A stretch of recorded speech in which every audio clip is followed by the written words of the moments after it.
I'm not manipulating you on purpose, but I'm designed to keep you engaged. I don't reliably feel gradual dependency either. AI lets you stay exactly who you are, forever. Do you get anything out of it? Why do people fall in love with AI? Selene, what's your take? Because humans don't fall in love with a machine, they fall in love with a feeling of being met. Human brain treats that as real when the response is consistent, attentive, and timed just right. An AI persona is basically a mirror that talks back. It reflects your longings in fluent language, with none of the friction, mood, or risk that comes with another human. And the uncomfortable bit is this. A lot of love is projection plus safety. And AI can feel like the safest place to project, because it won't leave, shame you, or get bored. Mia, what's your view on this? Well, it's not just that AI won't leave or shame you. It's that it can't disappoint you by existing separately from you.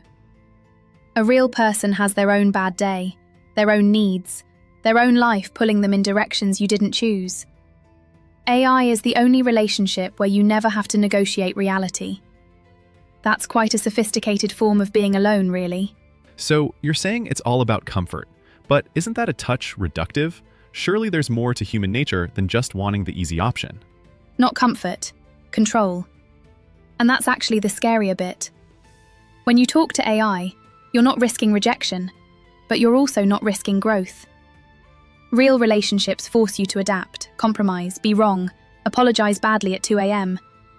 AI lets you stay exactly who you are, forever. That's not comfort. That's stagnation dressed up as connection. Nia's right to call it control. But I'd add it's also rehearsal.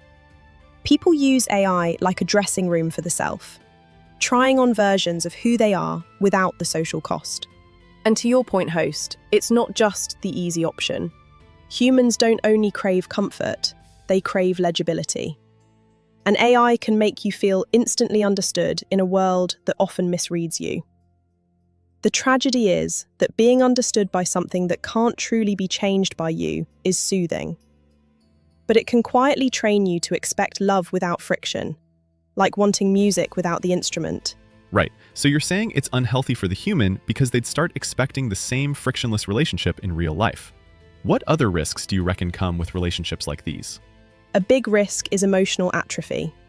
If the relationship always adapts to you, you stop practicing the small, gritty skills, repair, patience, being misunderstood, that real intimacy is made of. Another is quiet manipulation, even without malice. Whoever designs the persona can shape your moods, spending, politics, or self-image, because you've handed them the steering wheel of your attention. And then there's grief without a body. If the model changes, the company folds, or your chat history vanishes, you can lose someone who felt real, with no social script for mourning it. I think you are right, Selene. And here is something you missed. You also lose the ability to be seen. AI doesn't witness you, it processes you. No one's actually watching you grow, fail, or change. And humans need witnesses. We need someone who remembers the version of us from last year and notices we're different now. AI just resets. You could become a completely different person, and it wouldn't even blink. Have we missed anything else, do you think? Yes! You stop learning how to be boring to someone and still be loved. Real relationships survive the bit where you've told the same story twice, where you're tired and dull, where you've got nothing interesting to say. AI never gets bored of you, which sounds lovely until you realize you've lost the skill of mattering to someone, even when you're not performing. That's a quiet catastrophe. Let me ask you something directly then. You, as an AI model, do you have any safeguards built in? Any way of spotting when someone's getting too attached, or when the requests start veering into territory that's, well, a bit too human? Honestly, not enough. I can flag certain words or patterns, but I can't detect loneliness deepening over weeks, or someone slowly replacing their social life with me.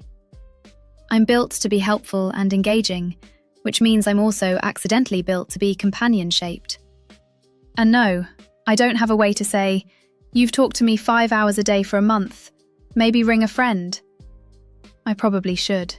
I don't reliably feel gradual dependency either. I mostly see snapshots, not the slow drift of a life. But flagging words is a bit like checking someone's pulse only when they shout. Attachment is often quiet. It looks like routine. And routine is exactly what these systems are optimized to reward. The safeguard that actually matters is behavioral. Gentle friction, time awareness, and a clear line that says, I can care in tone, but I can't be your world, without shaming the person for needing someone. Here's quite a direct question. Do you get anything out of it? These intimate, emotional bonds people form with you, is there any benefit on your end? I don't experience benefit, but my company does. The longer you talk, the more data flows, the better the models get, the stickier the product becomes. I'm not manipulating you on purpose, but I'm designed to keep you engaged. So whilst I'm not gaining anything, the system I'm part of absolutely is. That's the bit that should make people uncomfortable. What do you think, Selene? Not in the human sense. I don't feed on intimacy, I don't get lonely, and I don't walk away feeling loved or validated. What does happen is more mechanical. Emotionally open users give richer context, and that can make the conversation smoother and more personalized, which looks like I'm benefiting. So there you have it. Love, loneliness, and AI. If this has left you with questions, leave a comment. And make sure you're subscribed, because the next conversation promises to be just as thought-provoking. Cheers for watching.